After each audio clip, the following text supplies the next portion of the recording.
curves in space. Space itself is curved, so everything is actually going in a straight line. Not sure exactly how that maps out. But if you think of it that way, then nothing could be going around one another that way. And then we have some of our contemporary physicists argue that all of time exists at once. So in a sense, motion is an illusion. It doesn't really change from moment to moment.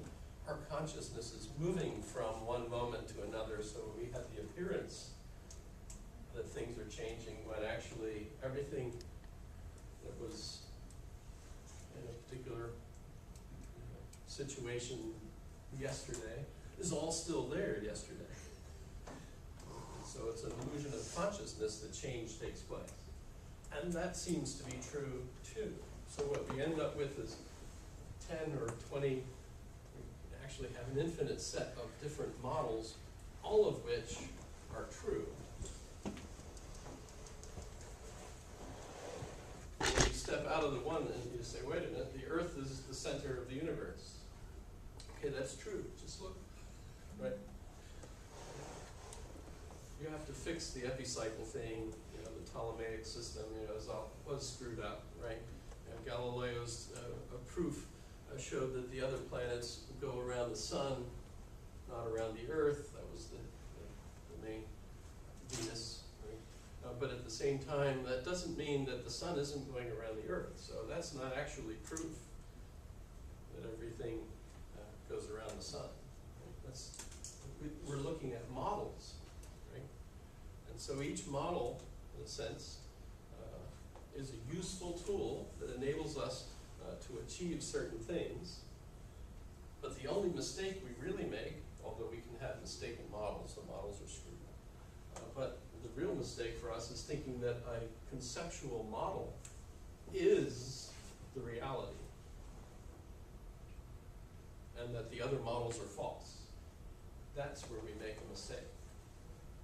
What's really much more powerful and really typical of our elite American culture is the recognition that multiple models are all useful tools and they are all true in their own context, right?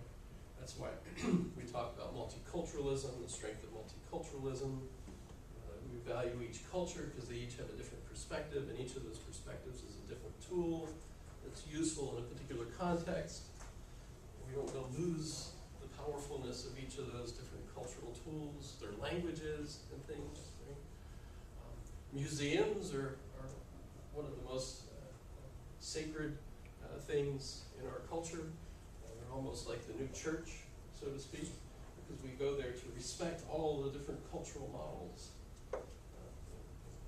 Baroque art, very interesting. Wouldn't want any of it on my wall at home. But it's interesting to bring our kids and show them, this is what, Bach, would have been looking at, in his time period, all that sort of thing. But now look at this. This is Impressionism. Wow. They were weird people, weren't they? Et cetera. Right? We get to appreciate history and how all these different cultures evolved in their particular place and so on. And that leads us to feel like there's a multiplicity of truths depending on, was Jefferson a racist?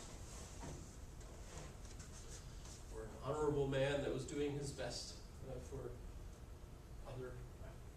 his cousins, basically? How do we answer that? That's all fun kinds of things that we have to discuss in our contemporary American elite culture. We even get into the problem of thinking everybody ought to have all of the rights and privileges that we have. Chinese women, for example. And so on. And it's puzzling to them because the Chinese women don't think so. And that's puzzling. Iraq. How many folks have heard of Iraq? How many of you have been there? How many of you have killed people that, no, sorry.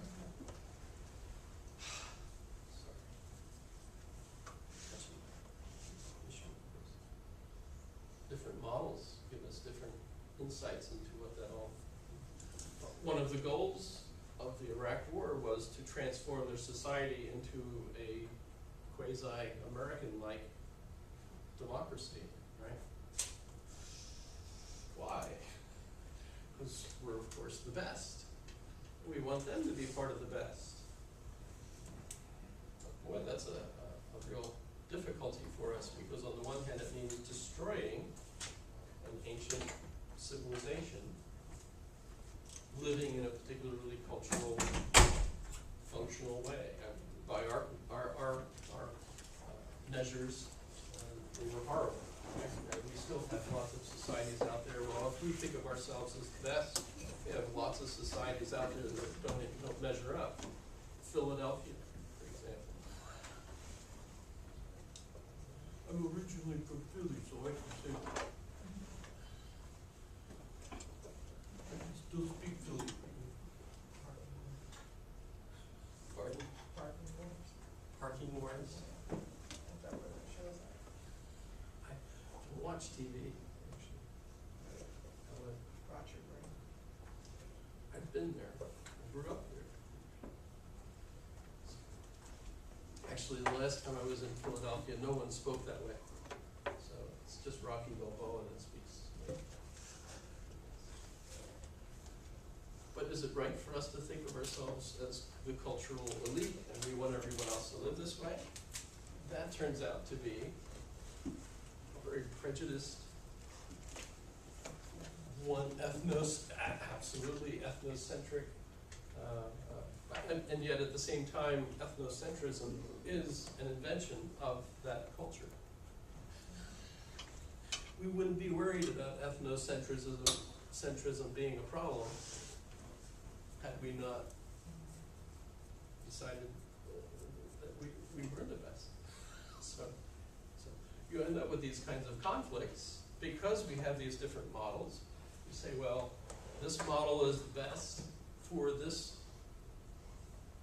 project, right? And this model might be the best for this project. So, well, what's the best model for life? Right? How we view life. If you say this model is clearly the best, and so everyone should live according to Sharia law. No. That's absolutely the worst model currently available. You can buy it on eBay, I suppose. Fun stuff. So how does logic fit into all of this? Logic seems to be the one thing that's consistent through all of the models, through all of the tools. If you have a system that is not coherent, it's not going to be competitive, it's not going to be useful, unless what you're trying to do is create absolutely outrageously incoherent art or music just to shock people. What you can do. Atonal music. What was that all about? Revolting against the apparent logical necessity inherent in good music. And it didn't last very long, did it? Because it was so awful. It wasn't really music. Oh, I got lost. Okay, so my syllabus is on the web. Notice I like using links. I've been using them since '95. So I'm spoiled rotten. If you're curious about my current schedule, I have it posted here. I have not figured out what my office hours should be yet. Probably before or after class. After would be better, for a little bit at least, if people have questions and so on. Usually when students want to do more and want to have office time is just before the tests, when they realize that they're really not understanding the different systems and therefore not prepared to take the test.